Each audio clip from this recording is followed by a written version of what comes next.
جی madam رضوان انور صاحبہ. جی بسم اللہ الرحمن الرحیم. الصلاۃ والسلام علیک سیدی یا رسول اللہ. الصلاۃ والسلام علیک سیدی یا حبیب اللہ. میں سب سے پہلے تو اپنے آپ کو مبارکباد دوں گی آپ سب لوگوں کو کہ ہم لوگ آقا صلی اللہ علیہ وسلم کی ولادت کے بعد یعنی کہ ہم ان کی امت میں سے پیدا ہوئے. تو یہ دن ہمارے لیے ایک تو بہت بڑا اعزاز کا دن ہے کہ آقا صلی اللہ علیہ وسلم دنیا میں تشریف لائے، اور سیکنڈ یہ کہ ہم لوگوں کو اتنی آزادی ملی، ہمیں دین ملا ان کی وساطت سے، اور اللہ پاک نے ہمیں نبی پاک صلی اللہ علیہ وسلم کو مشعل راہ بنا کے ہمارے لیے بھیجا. جی پروفیسر ممتاز علی صاحب، یہ بتائیں کہ اس میں ہماری بار بالاول کے حوالے سے ہم لوگوں کی کیا ذمہ داری بنتی ہے؟ جی میں یہ سمجھتا ہوں کہ بحیثیت ایک امتی کے ہماری سب سے زیادہ بڑی ذمہ داری یہ ہے کہ ہم نبی کریم صلی اللہ تعالیٰ علیہ وسلم کی ولادت کے اس مہینے کے اندر صرف منانے ہی کی حد تک نہ رہیں بلکہ اپنانے کی حد تک جائیں، اور خود اور اپنے نوجوان نسل کو، خواتین اور مردوں کو، سب کو، ساری امت کو کہ یہ بنیادی ذمہ داری ہے کہ اللہ تبارک و تعالیٰ نے قرآن میں بھی اور نبی کریم صلی اللہ علیہ وسلم نے اپنے ارشادات میں واضح کیا. جس طرح قرآن کی ایک آیت میں اللہ تبارک و تعالیٰ نے فرمایا ہے من یطع الرسول فقد اطاع اللہ، جس نے میرے محبوب کی اطاعت کی، اتباع کی، اس نے میری اطاعت کی. اب ہم سب کے یہ ذمہ داری ہے کہ ہم جہاں آپ صلی اللہ علیہ وسلم کی آمد کی خوشی منا رہے ہیں تو وہاں آپ صلی اللہ علیہ وسلم کی سیرت اور سنتوں کو اپنانے کی کوشش کریں، اپنے معاشرے میں ان چیزوں کو پیدا کرنے کی کوشش کریں کہ جس سے ہمارا معاشرہ سنت کا معاشرہ کہلائے. نبی کریم صلی اللہ علیہ وسلم کی سنتوں کی زندگی ان میں آئے. آج ہم دیکھ رہے ہیں کہ ہمارے اندر سے جتنا آپ دیکھ رہے ہیں کہ منانے کے اندر ہمارے اندر بہت سارے لوگ ایک انتہا تک چلے گئے، حتیٰ کہ یہاں تک کہ آپ دیکھ رہے ہیں کہ کیک بنا رہے ہیں، رسول اللہ کا نام لکھ رہے ہیں، مکہ مدینہ لکھ رہے ہیں، اس کو پھر کاٹتے ہیں. اس کی میرے خیال میں کوئی ضرورت نہیں ہے. ہمیں خوشی ہے اور خوشی کو اس طرح منایا جائے کہ ہم رسول اللہ کی سنتوں کو، آپ کے ذکر کو زیادہ سے زیادہ کریں. ہم آپ صلی اللہ علیہ وسلم کی سیرت کی محافل کریں، آپ صلی اللہ علیہ وسلم کے لیے حمد و نعت کی محافل قائم کریں، اور لوگوں کو یہ شعور دیں کہ وہ نبی جو رحمت لقب پانے والا تھا اس نے جہان میں کیسا رحمت کا سما پیدا کیا. ہم بھی اس پہ عمل کرنے کی کوشش کریں. جی اب یہی سوال ہم بشارت محمود کوکر صاحب سے کرتے ہیں کہ آپ کے خیال میں کیا ہمارا کردار، کیا ہماری ذمہ داری ہونی چاہیے؟ جی یقیناً یہ ہم مسلمانوں کے لیے بہت بڑا خوشی کا اور مسرت کا دن ہے. اس کے دن خوشی منانا بھی جائز ہے اور لوگ خوشی مناتے ہیں، لیکن ہم اس خوشی کے موقع پر حضور کے فرامین اور آپ کی جو تعلیمات ہیں وہ بھی اکثر فراموش کر دیتے ہیں.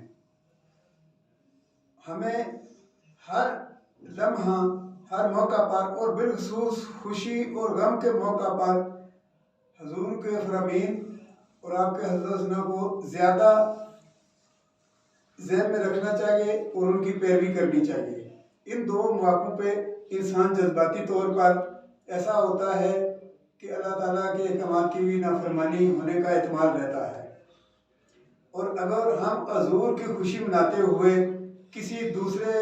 فرد کے لیے، دوسرے لوگوں کے لیے تکلیف کا، ان کے کسی کام میں رکاوٹ کا، کسی راستے کی بندش کا باعث بنے تو میرے خیال میں یہ ربیع الاول کی خوشی منانے کا جائز طریقہ نہیں ہے. اس کے لیے ہے کہ اکٹھے بیٹھے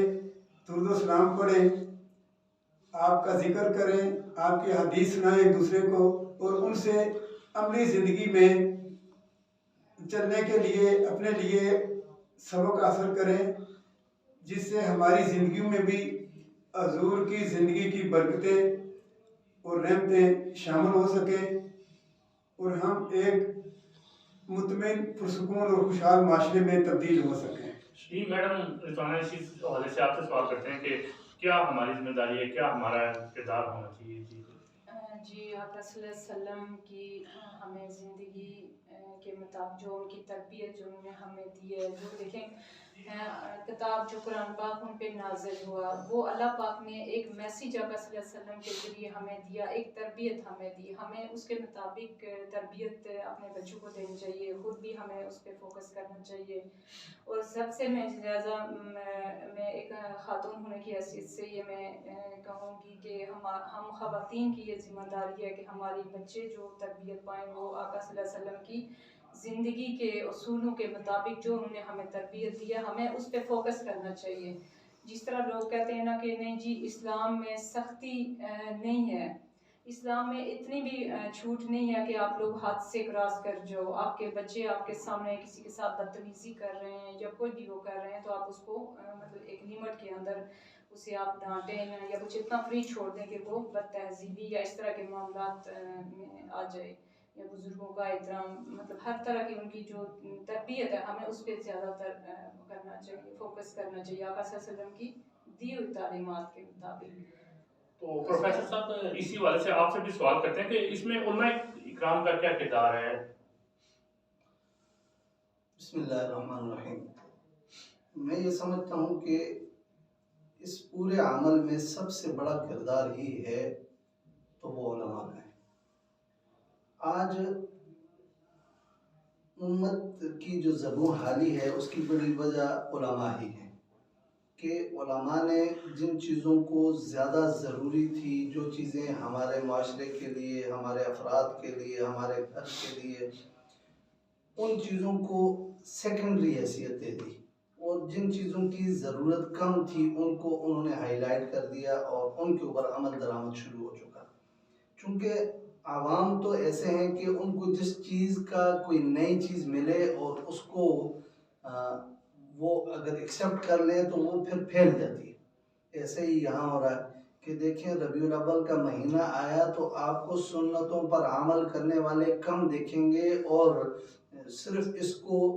मनाने और इसके ऊपर खर्च करने, और चूँकि लोग तो ये समझ रहे हैं लोगों तक ये पैगाम कम मिल रहा है, इसका मतलब है कि लोगों को ये पता लगे कि देखो एक सुन्नत पर अमल 100 शहीदों का सवाब मिलता है।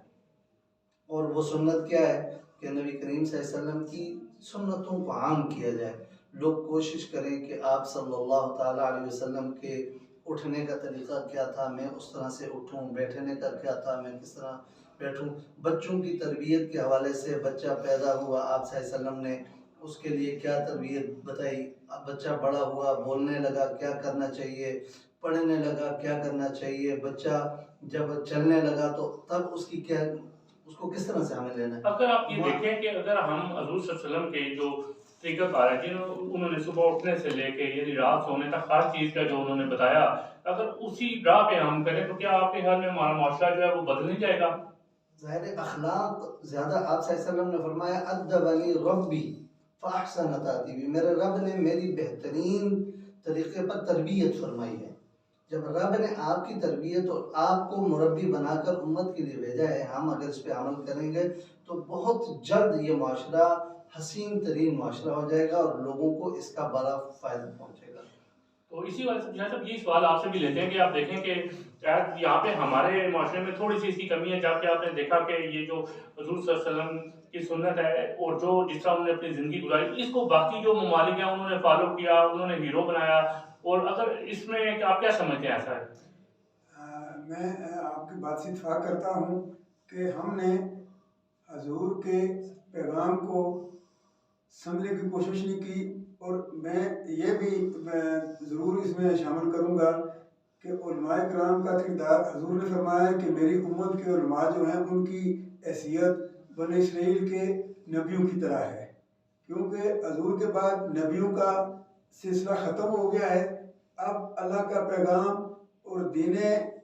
जो मतीन है उसको लोगों तक पहुँचाना ये उलमा का काम है। अगर वो दुरुस्त तरीके से दुरुस्त दीन लोगों को पहुँचाएंगे तो वो माशरे में एक खूबसूरती पैदा होगी, लोगों को एक दूसरे के हकूक़ का पता चलेगा, एक दूसरे का एहतराम करेंगे,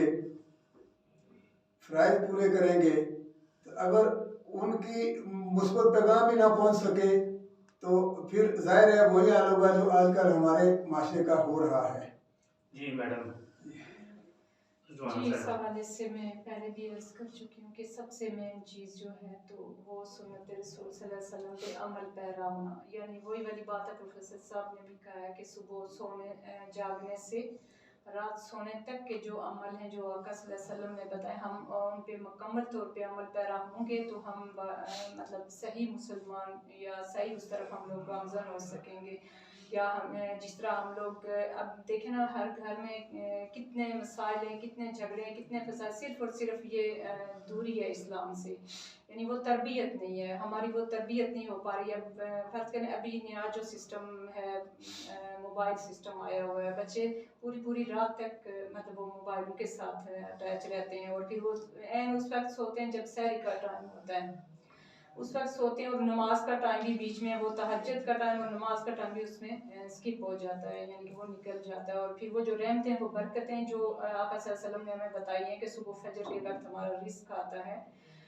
फरिश्ते आते हैं, वो चीज़ से हम लोग रहमतों से महरूम हो जाते हैं। फिर जो मॉर्निंग टाइम सुबह मतलब जो हम लोगों ने काम करने होते हैं उठ के, जो कहीं हमने मंजिल कोई पकड़नी होती है या किसी काम की तरफ जाना, तो वो चीज़ हमारी वो भी हाथ से निकल जाती है और फिर हम लोग पूरा दिन हमारा वक्त ज़ाया हो जाता है। तो आका की सुन्नत, आका सल्लल्लाहु अलैहि वसल्लम की सुन्नत थी, उस पर अमल पैरा होना ही जो है तो हमारे लिए कामयाबी है।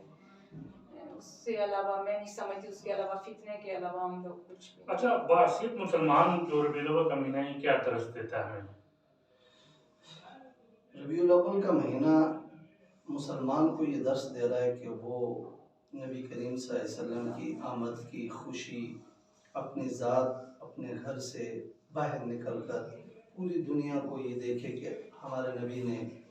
इस इंसानियत के लिए कितने दुख उठाए, कितनी तकलीफ़ें उठाई, पत्थर आपको बरसाए, दांत आपके शहीद हुए, और आप सल्लल्लाहु अलैहि वसल्लम ने बिला बगैर किसी तफरीक के हर एक के लिए आपने तकलीफ़ उठाई है, आप हर एक के लिए गमगीन हुए, हर एक के लिए आपके सीने में दर्द होता था। हत्ता कि आप सल्लल्लाहु अलैहि वसल्लम इंसानों ही नहीं जानवरों के लिए भी आप सल्लल्लाहु अलैहि वसल्लम परेशान होते थे। इसीलिए तो आपको रहमत का वमा अरसलनाका इल्ला रहमतल लिल आलमीन फरमाया कि सारे जहानों के लिए आप रहमत हैं। आज हमें रबीउल अव्वल का ये पैगाम, ये मैसेज मुसलमानों के ऊपर तो बहुत बड़ी जिम्मेदारी पैदा कर रहा है कि मुसलमान तू अपने कौल, फेल और अमल से नबी करीम सल्लल्लाहु अलैहि वसल्लम की सुन्नतों को ज़िंदा कर, आपकी सीरत को लोगों तक पहुंचा, तू अमल कर, ताकि दुनिया कुफर जितने लोग हैं उन लोगों को नबी करीम सल्लल्लाहु अलैहि वसल्लम के इस उम्मत में दाखिल होने का रास्ता मिले, वो हमें फॉलो करें। कैसे करें? उनके पास हमारी अच्छी मिसालें होंगी, हमारे अच्छे आमाल होंगे तो वो फॉलो करेंगे, वो कहेंगे हमें भी कलमा पढ़ाओ। आज मुसलमान को देखकर काफिर शर्मा रहा है और मुसलमान अपने नबी सल्लल्लाहु अलैहि वसल्लम की सुन्नत और तरीके को छोड़कर उनको फॉलो करने लगा है। जी माशाल्लाह, आपने बहुत अच्छी बातें की हैं, बहुत अच्छा बताया कि अगर हम सिर्फ एज मुसलमान आप एक दिन के लिए जो नहीं, वो एक दिन सिर्फ आप झूठ बोलना छोड़ दें तो आप देखें कि आपको कितनी आसानियाँ हो जाती हैं। तो ये हज़ूर सल्लल्लाहु अलैहि वसल्लम की सीरत और इनकी ज़िंदगी का इतनी बड़े ये हैं कि हम इस पे अमल करें तो हमारी ज़िंदगियाँ बदल जाए, हमारा निज़ाम बदल जाए, हमारे मुल्क से तमाम ये जो लोग कहते हैं उनके गुर्बत है, ये सब कुछ ख़त्म हो जाए अगर हम इस्लामी तरीके के मुताबिक चलें। इसके साथ मैं प्रोफेसर मुमताज़ दानी साहब का, महमूद खोखर साहब का और रिजवाना अनवर साहब का शुक्रिया अदा करता हूँ कि आप हमारे प्रोग्राम में तशरीफ़ लाए। इसके साथ आपका मेज़बान राजा का नाम है। अल्लाह हाफ़िज़।